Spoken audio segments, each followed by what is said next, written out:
Le choc reçu a impacté tous les secteurs et pour certaines entreprises, c'est déjà la faillite qui pointe à l'horizon. Aucun secteur de la vie économique et sociale ne peut être épargné des effets de cette pandémie à laquelle le monde entier fait face depuis environ 4 mois.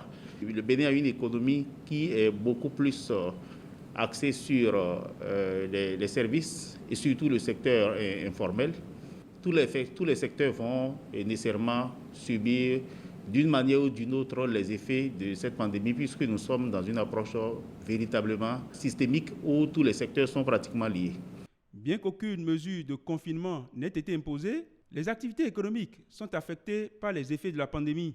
À la réduction significative, voire le tarissement de la clientèle, s'ajoute l'annulation de commandes. De manière générale, on constate que c'est tout le secteur du tourisme qui est impacté négativement.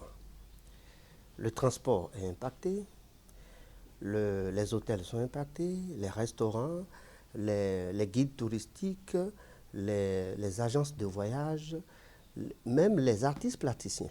Oui, je crois que de façon générale, on peut admettre que toutes les entreprises sont peu ou prou touchées. Mais nous allons les catégoriser et quand on fait une cartographie, on se rend compte tout de suite que les entreprises tournées vers l'international, l'import-export, le tourisme, l'hôtellerie et dans une moindre mesure, la restauration et bars sont les plus touchés. Les secteurs les plus impactés par la crise sont l'hôtellerie, la restauration, le tourisme, les transports et l'artisanat, pour ne citer que ces activités. Les frontières sont fermées. Nous ne les avons pas fermées. Mais tout a été fermé autour de nous. C'est comme si nous, on les avait fermés aussi. Eh bien, lorsqu'il n'y a pas de transport, il n'y a point de voyageurs. Quand il n'y a pas de voyageurs, il n'y a pas de touristes. Ce qui met aux arrêts toutes nos activités. Les restrictions liées à la mise en place du cordon sanitaire ont aussi eu quelques répercussions sur les activités économiques des petits commerçants. Avec la mise en place d'un cordon sanitaire, il y a le transport interne donc, au niveau du pays qui est fortement perturbé. On doit se réjouir quand même que, de façon globale, à l'intérieur du cordon sanitaire, les individus continuent de vaquer à leur activité, même si le volume d'activité a considérablement baissé. Les établissements commerciaux les plus vulnérables ont déjà mis la clé sous le paillasson. Le chômage partiel s'est imposé à certains employés, rendus inopérationnels du fait du Covid-19. On a procédé à une mise à pied économique de 1 mois renouvelable.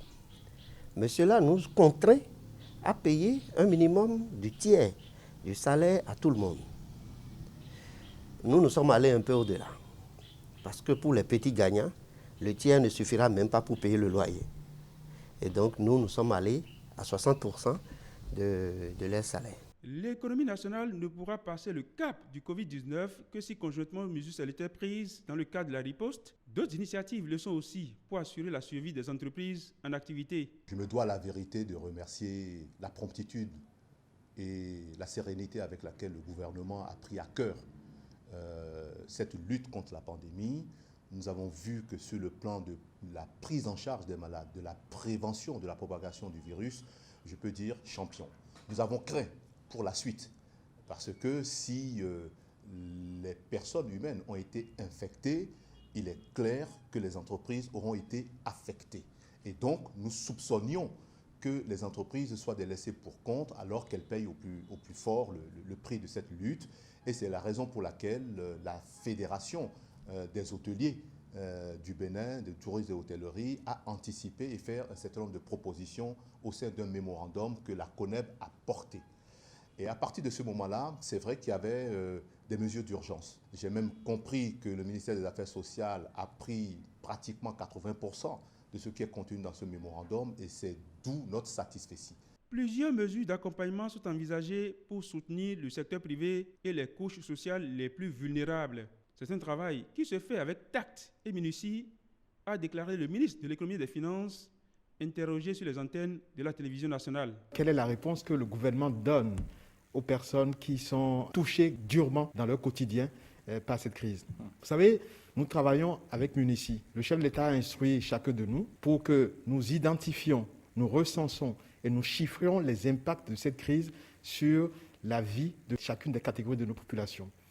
Donc l'ensemble du gouvernement, principalement les ministres en charge donc, des affaires sociales, ministres en charge de l'industrie du commerce, ministre en charge des PME, sous la supervision du ministre d'État chargé du plein développement. Nous avons engagé depuis plusieurs semaines maintenant des rencontres vers chacune de ces couches de la population pour les identifier, les recenser, chiffrer leurs impacts, de sorte que les mesures qui seront adoptées pour chacune de ces populations soient des mesures ciblées qui résoudent vraiment les problèmes auxquels ces personnes sont confrontées et qui leur permettent de pouvoir rebondir une fois la crise passée. Les types d'assistance sollicités par les opérateurs économiques vont du report du paiement des charges fiscales à l'octroi de crédits à taux préférentiel. Nous aurions souhaité d'abord, pour qu'il n'y ait pas une crise sociale, un accompagnement. À l'instar de certains pays où le gouvernement a pris en charge un certain pourcentage de la charge salariale, ou 40% pour certains, 60% pour d'autres, et les employeurs ont dû compléter la différence. Donc les agents n'ont pas senti les effets. Ça permet de garantir les emplois. De l'autre côté, il y a les charges fiscales. Nous, on ne refuse pas de payer les impôts, mais on pourrait différer le paiement des impôts. Nous avons des échéances à la banque. On pourrait demander aux banques de différer ces échéances-là et que tous les retards dans le paiement de ces impôts et de ces échéances ne soient pas suivis de pénalités, par exemple. Je pense qu'aujourd'hui, il serait bon de profiter de cette crise et tirer en termes d'opportunités une réflexion sur un nouveau modèle économique. De façon concrète, effectivement, ce que nous avons mis dans notre mémorandum est très clair. Nous ne disons pas qu'on ne paye rien. Nous disons, au moment où la trésorerie est la plus tendue pour des raisons évidentes, c'est de rapporter le paiement de toutes les charges inhérentes à nos factures, à nos charges, aux impôts ou autres, etc. Mais je pense que ça, le gouvernement a compris. Elle pourra le faire ou ne pas le faire, mais nous pensons que le gouvernement peut avoir, dans sa stratégie de réflexion, on sollicite vraiment que le gouvernement nous sollicite.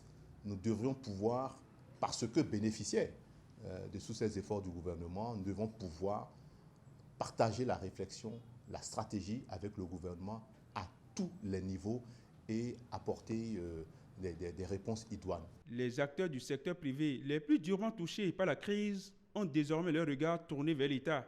Il s'agit en définitive d'insuffler des fonds dans l'économie pour garantir la survie du tissu économique.